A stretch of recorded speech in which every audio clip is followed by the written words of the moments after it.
por último, en el apartado 8, dedicado a los requisitos de gestión, la norma nos explica cuáles son los requisitos de gestión necesarios que el laboratorio debe disponer, documentar e implementar en el sistema de gestión para mantener la coherencia con la ISO 17025 y asegurar la calidad de sus resultados.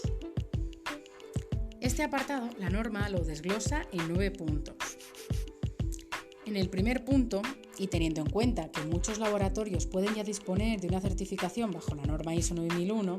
la 17025 presenta cuál sería la documentación necesaria para acreditar un sistema de gestión de calidad en caso de no disponer previamente de esta certificación. Es decir, como vemos, la norma ya nos plantea dos opciones. La opción A, laboratorios que no tengan ningún sistema de gestión de calidad bajo la ISO 9001 o cualquier otro y por tanto nos indica que debemos cumplir con este apartado 8 y cuáles son los puntos a incluir. Y una opción B en donde ya se dispone y mantiene un sistema de gestión de calidad basado en la ISO 9001 y por tanto se da por entendido que este punto se cumple, que el apartado 8 en sí y todos sus puntos se cumplen. Igualmente, sí que es recomendable revisar si todos los procedimientos desarrollados durante el sistema de gestión de calidad basado en la ISO 9001 cumplen con los puntos que vamos a comentar ahora de la ISO 17025, porque dependiendo del país y del organismo de acreditación es posible que revisen o amplíen información y acaben revisando si realmente existen todos los procedimientos necesarios que la ISO 17025 contempla. Los siguientes puntos, el 8.2 relativo a la documentación del sistema de gestión, el 8.3 relativo al control de documentos del sistema de gestión y el 8.4 relativo al control de registros se pueden unificar y por tanto en los tres la norma nos indica que el laboratorio debe controlar los documentos internos, externos, mantenerlos actualizados y distribuirlos de forma correcta, comprobando que el personal actúe de acuerdo a lo aprobado. Este requisito también se extiende a los documentos almacenados digitalmente, no solo a los físicos. Por tanto, para cumplir con estos 3 puntos, el laboratorio debe disponer de un procedimiento para la documentación de su propio sistema de gestión de calidad y el control de los documentos y registros que se generan. El siguiente punto, el 8.5, hace referencia a las acciones para abordar riesgos y oportunidades. Aquí la norma establece que el laboratorio debe considerar los riesgos y oportunidades asociados con las actividades del laboratorio y planificar las acciones para abordar estos riesgos y oportunidades, pero no nos indica cómo hacerlo. Existen muchas formas y para cumplir, así a grandes rasgos, con la norma, lo que debemos tener es, por un lado, un procedimiento para abordar, planificar y evaluar y tomar acciones sobre los riesgos y oportunidades en el laboratorio que encontremos o que analicemos, y mantener el registro del análisis de riesgos y oportunidades realizado y las acciones planificadas y abordadas que vayamos a realizar para cada uno de estos riesgos. Pero como comentaba, la norma no te dice exactamente cómo hacer el análisis. Para ello, recomienda, en todo caso, seguir la ISO 31000 relativa a gestión de riesgos, donde se menciona que se podría realizar un análisis siguiendo, por ejemplo, la metodología DAFO, realizando un DAFO, un análisis de debilidades, oportunidades, fortalezas y amenazas, un análisis interno y externo de estos puntos o mediante un análisis de partes interesadas, añadir también datos del análisis del día a día de cada uno de los procesos dentro de todo el proceso del laboratorio o tomar información y hacer análisis de los riesgos y oportunidades que vayamos encontrando en las revisiones por la dirección o mediante datos que hayamos obtenido de algunas reclamaciones de cliente. Es decir, hay muchas formas de obtener información para luego elaborar un análisis y mucha metodología que podemos seguir. La norma no nos indica exactamente cuál, pero sí nos recomienda seguir la ISO 31001. En el siguiente punto, el 8.6, habla sobre la mejora. Este punto va muy enlazado con el punto anterior de análisis y riesgos de las oportunidades, dado que considera que el laboratorio, además de hacer el análisis de los riesgos y oportunidades, también debe identificar y seleccionar oportunidades de mejora e implementar cualquier acción necesaria. Por ello, para cumplir con este punto, debemos tener un procedimiento para abordar acciones de mejora y su implementación y registrar estas acciones tomadas. Por ello comentaba que este apartado puede unirse con el apartado anterior, el punto 8.5 de acciones para abordar riesgos y oportunidades, y crear un procedimiento conjunto donde se mencione tanto cómo hacemos el análisis de riesgos y oportunidades como el de las acciones de mejora, unificando ambos puntos. El siguiente punto, el 8.7, hace referencia a las acciones correctivas. Este apartado puede unirse con el apartado 7.10 de trabajo no conforme que mencionábamos en el episodio anterior y que la norma habla sobre él en el apartado 7 de requisitos de proceso, e incluso también puede unirse al 7.9 quejas. Todo depende de cómo gestionemos el sistema de calidad en el laboratorio. A grandes rasgos, en este punto la norma nos dice que el laboratorio debe establecer ante una no conformidad y tomar acciones para controlar y corregir estas no conformidades o trabajos no conformes, así como llevar a cabo el seguimiento de estas acciones realizadas para asegurar su adecuada implementación.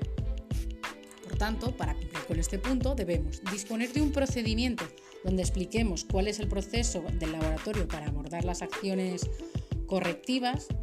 acciones de contención o preventivas y acciones reparadoras, tal como por ejemplo explica o amplía información en la nota técnica ENAC sobre las diferentes formas las diferentes nomenclaturas que se pueden establecer en las acciones correctivas. Depende del tipo de país y de organismo de acreditación, pueden denominarse acciones correctivas y separarse o desglosarse en acciones correctivas, preventivas, reparadoras, de contención, etc. Pero la norma como tal no nos especifica cuáles debemos tener, solo nos indica o nos habla de las acciones correctivas. Así como también nos indicaba que es necesario conservar los registros del seguimiento de las acciones realizadas, de estas acciones correctivas realizadas, y su trazabilidad a las no conformidades origen y el origen de estas. Como recomendación personal, este apartado, igual que nos ha pasado en otro caso, es posible mantenerlo como un apartado individual de tratamiento de acciones correctivas o unificarlo con el apartado 7.10 e incluso, como ya comentaba, con el apartado 7.9 de quejas, estableciendo un único procedimiento optimizado para la gestión de quejas, reclamaciones, trabajo no conforme y acciones correctivas y preventivas. Pero esto ya depende de cada laboratorio, de cada sistema y de uso personal de cada uno. El siguiente punto, el 8, hace referencia a las auditorías internas. Aquí la norma nos indica la necesidad de realizar auditorías internas en el laboratorio a intervalos planificados. No nos dice cuándo, solo indica a intervalos planificados, para así obtener información sobre si el sistema de gestión se ha implementado correctamente, cumpliendo con todos los requisitos que hemos expuesto, que ya comenta la norma ISO 17025, y si se mantiene en el tiempo. Por tanto, para cumplir con este punto necesitamos un procedimiento de gestión de auditorías internas, planificar auditorías internas que se deben realizar anualmente, como mínimo una vez al año. Hay que establecer un plan de cuántas auditorías vamos a hacer al año y como mínimo se recomienda una auditoría interna al año. Así como en este procedimiento se deben incluir los criterios que se van a evaluar, el alcance, es decir, indicar cuál será el alcance, que suele ser el que está el alcance de la acreditación, y mantener este registro de los resultados de la auditoría, es decir, guardarnos no solo el plan, sino también guardarnos los informes de las auditorías internas. Las auditorías internas nos comenta que deben ser realizadas por personal que conozca la norma, sobre todo, para poder auditar así todos los requisitos del sistema de gestión de calidad correctamente,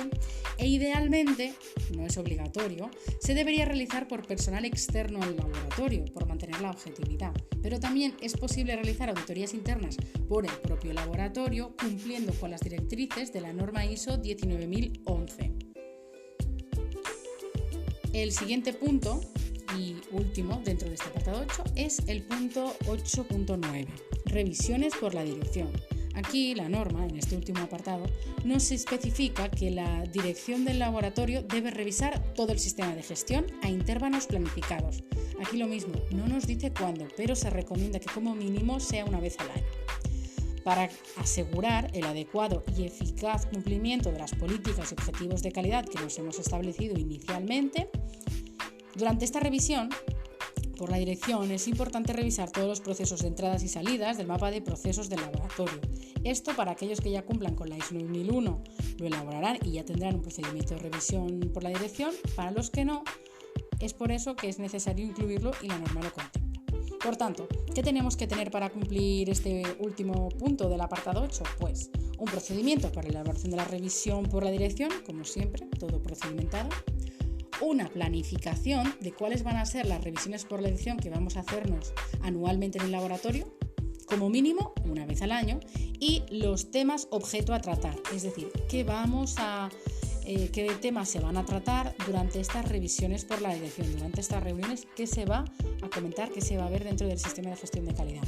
así como cuál va a ser el acta con los aspectos tratados y conclusiones de la revisión por la dirección. Tendremos que tener un formato de acta de reunión donde se resumirán las conclusiones que se han tomado en la revisión por la dirección. Como recomendaciones últimas dentro de este punto, revisiones como mínimo una al año y comentar, evidentemente, todo el sistema de calidad, pero se suele aprovechar para revisar cuáles han sido, las diferentes, el DAFO, por ejemplo, el análisis de riesgos y oportunidades, informes, balances y demás.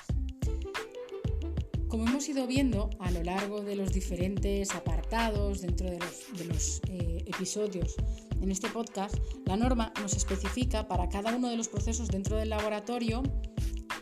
la información que deberíamos tener, y para todos hemos visto que es necesario tener un procedimiento y mantener registro de todos los registros que se generan a lo largo del proceso. Pero la norma no nos especifica en muchos casos cómo hacer las cosas, nos da recomendaciones y nos deriva a otras normas específicas de ese punto, como nos podría suceder en las auditorías internas o en el caso de riesgos y oportunidades. Por tanto, si hay algún aspecto que quieras comentar que te genere dudas, coméntanoslo y en próximos episodios especificaremos punto a punto todas las dudas que te surjan.